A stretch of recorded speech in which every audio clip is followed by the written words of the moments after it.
Hello students, মাধ্যমিকের ছাত্রছাত্রীরা, মাধ্যমিক 2026 তোমাদের আগামীকাল পরীক্ষা জিওগ্রাফি লাস্ট মিনিট 3 মার্কসের জন্য যেগুলো অবশ্যই দেখবে, একদম খুব বাছাই করা, সেগুলো ঝটপট দেখে নাও।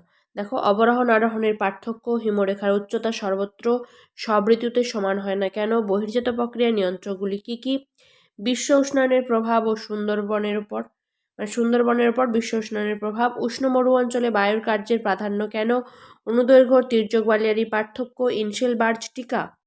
নেক্সট, ঘূর্ণবাত প্রতিভ ঘূর্ণবাতের পার্থক্য, সমুদ্রবায়ু স্থলবায়ুর পার্থক্য, ভরা জোয়ার মোরা জোয়ারের পার্থক্য, বৃষ্টিচ্ছায় অঞ্চল টিকা, বর্জ্য ব্যবস্থাপনার প্রয়োজনীয়তা, বর্জ্য ব্যবস্থাপনার শিক্ষার্থীদের ভূমিকা খুব ইম্পর্টেন্ট, যেগুলো স্টার মার্ক আসে পাশে অবশ্যই আরও বেশি করে দেখো।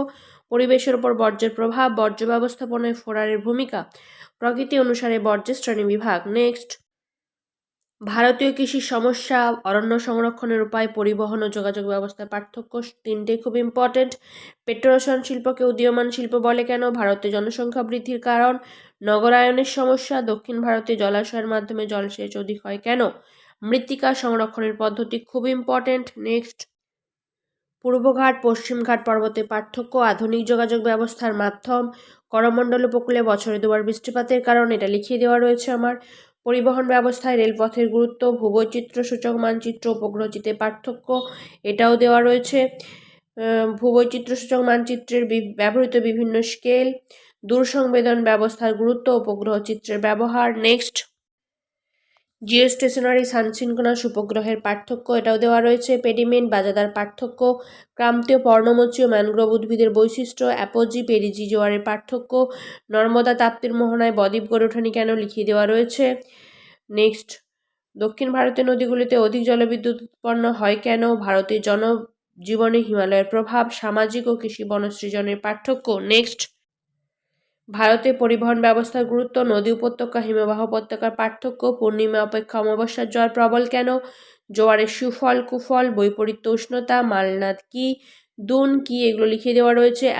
আপেক্ষিক আর্দ্রতা খুব ইম্পর্টেন্ট, পর্যায়ন কি, বিশুদ্ধ কাঁচামাল কি, হিমপ্রাচীর কি, কম্পোস্টিং কি, ধারণ অববাহিকা বলতে কি বোঝো, ডিগ্রি সিট, বান্ডাকা কি, জিআইএস কি, ইউট্রিফিকেশন কি, উত্তর দক্ষিণ করিডর কি, ধারণযোগ্য উন্নয়ন কি, পশ্চিমী ঝঞ্ঝা। একদম খুব খুব বাছাই করা, জাস্ট তোমরা আজকে রাত্রের মধ্যে যেগুলো দেখবে তার জন্য বাছাই করে দিয়েছি।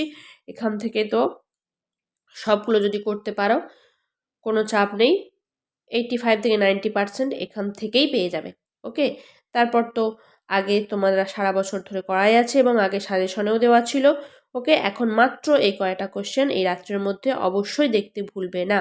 এখন এই পর্যন্তই, খুব ঝটপট রেডি করে নাও, দেখে নাও, খুব রিল্যাক্সে চাপ না নিয়ে এক্সাম দিতে যাও। তোমাদের এক্সামের জন্য অনেক অনেক শুভকামনা। আর হ্যাঁ, তোমরা কিন্তু এক্সাম হলে একটা জিনিস মাথায় রাখবে, তোমাদের মেন সিট এবং লুজ সিট যে নেবে তাতে কিন্তু স্যারের সাইন করাতে একদম ভুলবেন না। স্যার অনেক সময় ভুলে যান, তোমরা কিন্তু খেয়াল করে ওটা করিয়ে নিও। ওকে, খুব খুব ভালোভাবে পরীক্ষা দাও। Best of luck.